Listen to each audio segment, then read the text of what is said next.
Bonjour, bienvenue dans ce tutoriel de l'application Toutri Professeur. Le but de ce tutoriel, c'est de montrer aux professeurs comment poser une question ouverte au sein de leur classe. Alors, pour poser une question ouverte au sein de la classe, il suffit de cliquer sur cette icône-ci. Par exemple, je clique là. J'accède à la liste des questions que j'ai posées en tant qu'enseignant. Ici, j'ai la possibilité de filtrer les questions par cours, par matière. Par exemple, pour le faire, il suffit de cliquer ici si on souhaite filtrer les questions sur une matière précise. Par exemple, on voit s'afficher là la liste des cours. Je choisis design et graphisme, par exemple, de ma salle de classe gymnase. Et là, je n'ai que des questions qui ont été posées sur la matière design et graphisme enseignée dans la classe gymnase. Pour afficher la participation des étudiants sur cette matière design et graphisme, il suffira de cliquer ici. Par exemple, ici, j'ai la liste de tous mes étudiants et ici, j'ai leur participation. Par exemple, Aqua Carla n'a répondu à aucune question posée par l'enseignant sur la matière design et graphisme. Aucune réponse de Aqua Carla n'a été validée par l'enseignant. Aucune réponse n'a été invalidée par l'enseignant. Un exemple, Ange Olivier, ici, a répondu à une question et l'enseignant a trouvé que une réponse de Ange Olivier était bonne, donc l'enseignant l'a validée et c'est pour ça que c'est marqué ici en vert. Donc, sur cette partie-là, vous avez vraiment la participation de tous vos étudiants aux questions que vous avez posées. Par exemple, Joseph Patrick a une réponse à une question posée par l'enseignant, mais aucune de ces réponses n'a encore été validée. Alors, pour revenir aux questions, il suffit de cliquer là. Alors là, nous sommes revenus sur la liste des questions. Nous avons donc les questions que l'enseignant a posées sur la matière design et graphisme.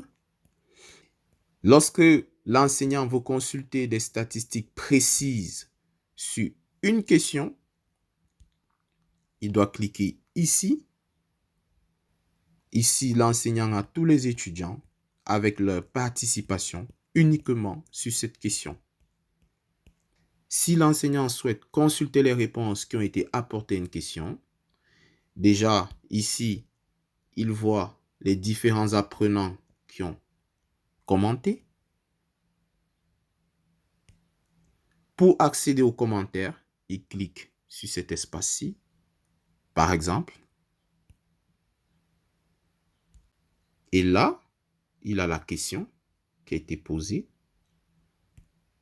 Et ici, plus bas, il a les étudiants qui ont répondu. Si l'enseignant veut valider une réponse, il clique sur ces trois boutons-ci. Par exemple, ici, il a la possibilité soit d'approuver cette réponse, soit de la désapprouver, ou tout simplement de retourner aux réponses. Par exemple, ici, l'enseignant n'a émis aucune action. S'il souhaite, par exemple, désapprouver cette réponse, il clique bien évidemment sur les trois petits boutons. Par exemple, nous allons désapprouver cette réponse. Et tout de suite, nous constatons que la réponse approuvée, elle apparaît en vert et la réponse désapprouvée apparaît en rouge. Si l'enseignant veut sortir de cette question, il doit cliquer là.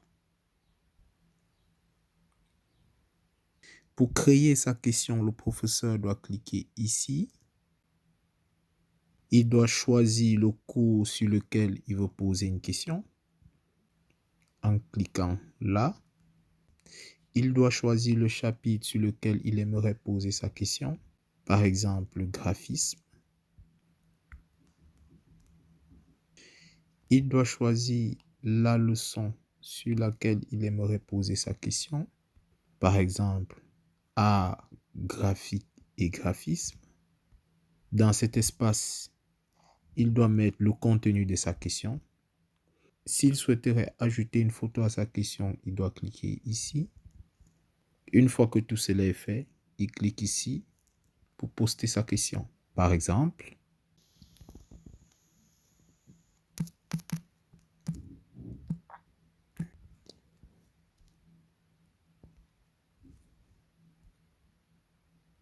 si l'enseignant souhaite consulter la question qu'il vient de poser, il doit rafraîchir la page en la tirant vers le bas, comme ça. Et la question posée par l'enseignant apparaît. Bon, nous espérons que ce petit tutoriel sur comment poser une question ouverte à ses apprenants, comment consulter les réponses apportées par les apprenants, comment approuver et désapprouver des réponses apportées par les apprenants, vous aura permis de comprendre que cela se fait rapidement et simplement sur l'application mobile Professeur. Merci.